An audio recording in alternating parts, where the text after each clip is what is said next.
જે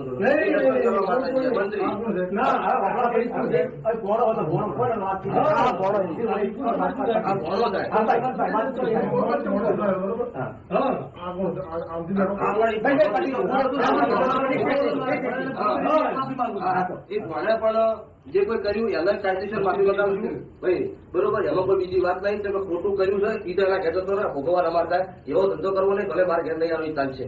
પ્રશ્ન બીજો કે જે કોઈ અત્યારે ઉગાડો થયો એ બધી દિલથી હૃદયના ભાવથી 100% માફી માંગુ છું કે આ વાત કોઈ મગજમાં લેવી નહીં. અત્યારે અમારા દ્વારા મંત્રી દ્વારા બધી વાત થઈ હોય, બરોબર. એ બધી 100% માફી માંગુ છું. કેમ કે મારા ઘરે બબાલ થઈ હોય, કરવાવાળાની વાત તો સાઈડ પર રાખો, પણ નોમ બદલે અમારું થાય, અમને ખોટું લાગે. પરિવાર જેવું આડું પાડોનું કામ છે, એટલે દરેકને આ માધ્યમથી જણાવવાનું, કોઈને આ વાતમાં મન દુઃખ રાખવું નહીં. કે અમારો પરિવાર છે, કાલ દાડો ભેળું રહેવાનું છે.